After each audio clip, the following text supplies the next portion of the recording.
Cancer ചികിത്സ കഴിഞ്ഞിരിക്കുന്ന ഏതൊരു വ്യക്തിയുടെയും മനസ്സിലുള്ള പ്രധാന ഡൗട്ടാണ്, എൻ്റെ ക്യാൻസർ മാറിയിട്ടുണ്ടോ?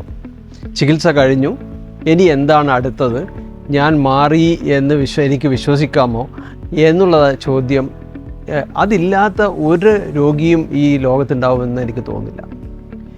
എന്താണ് അതിൻ്റെ പ്രധാന കാര്യം? എന്താണ് അതിൻ്റെ അകത്തുള്ള വാസ്തവം? എന്താണ് ക്യാൻസർ ചികിത്സ എടുത്തിട്ടുള്ള രോഗികൾ ക്യാൻസർ മാറിയിട്ടുണ്ടോ എന്നുള്ളത് അത് ക്യാൻസർ കണ്ടുപിടിക്കപ്പെട്ട സ്റ്റേജ് ഏതാണോ അതിനനുസരിച്ചിരിക്കും. അതായത് സിംറ്റംസ് തുടങ്ങി അല്ലെങ്കിൽ ലക്ഷണങ്ങൾ കാണിച്ചു തുടങ്ങി രോഗം നിങ്ങളിൽ കണ്ടുപിടിക്കപ്പെട്ടിരുന്ന സമയത്ത് ശരീരത്തിൽ അത് ഏതൊക്കെ ഭാഗങ്ങളിൽ ഉണ്ടായിരുന്നു എന്നുള്ളതിനെ ഡിപ്പെൻഡ് ചെയ്തിരിക്കും ക്യാൻസറിൻ്റെ സ്റ്റേജ് എന്ന് പറയുന്നത്. അപ്പോൾ അത് ആ സ്റ്റേജിനനുസരിച്ചിട്ട് അസുഖത്തിൻ്റെ ഫലപ്രാപ്തി വ്യത്യാസം വരും. അതേപോലെ തന്നെ ക്യാൻസർ എന്ന് പറയുന്നത് ഒറ്റൊരു രോഗമല്ല, ഏകദേശം 100-ലധികം വിവിധ തരം അസുഖങ്ങൾ കൂടിച്ചേർന്നിട്ടുള്ള ഒരു പേരാണ് ക്യാൻസർ എന്ന് പറയുന്നത്. അപ്പോൾ അതുകൊണ്ട് തന്നെ ഒരു ക്യാൻസർ, ഒരു ഭാഗത്തിൻ്റെ ക്യാൻസർ അല്ലെങ്കിൽ ഒരു ശരീരത്തിൻ്റെ ഒരു ഭാഗത്തിൻ്റെ ക്യാൻസർ മറ്റൊരു ഭാഗത്തിൻ്റെ ക്യാൻസറിൽ നിന്ന് തികച്ചും വ്യത്യസ്തമാണ്, അതിൻ്റെ ഫലപ്രാപ്തിയും വ്യത്യസ്തമാണ്.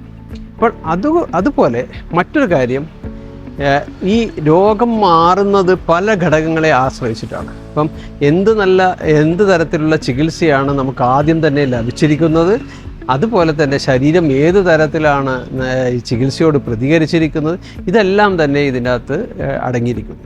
അപ്പം അതുകൊണ്ട് നിങ്ങളുടെ ചോദ്യത്തിന് ഉത്തരം നൽകാൻ സാധിക്കുക നമുക്ക് പലപ്പോഴും കാലം കൊണ്ട് മാത്രമാണ്.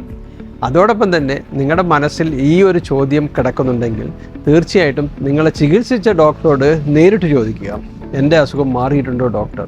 അപ്പോൾ ഡോക്ടർ അത് കൃത്യമായിട്ട് നിങ്ങൾക്ക് പറഞ്ഞുതരും. നിങ്ങൾക്ക് ആഗ്രഹമുണ്ടെങ്കിൽ ഓർക്കുക, അടുത്ത തവണ ഡോക്ടറുടെ അടുത്ത് ഫോളോ അപ്പിന് ചെല്ലുമ്പോൾ തീർച്ചയായിട്ടും ചോദിക്കുക, എൻ്റെ ക്യാൻസർ മാറിയിട്ടുണ്ടോ?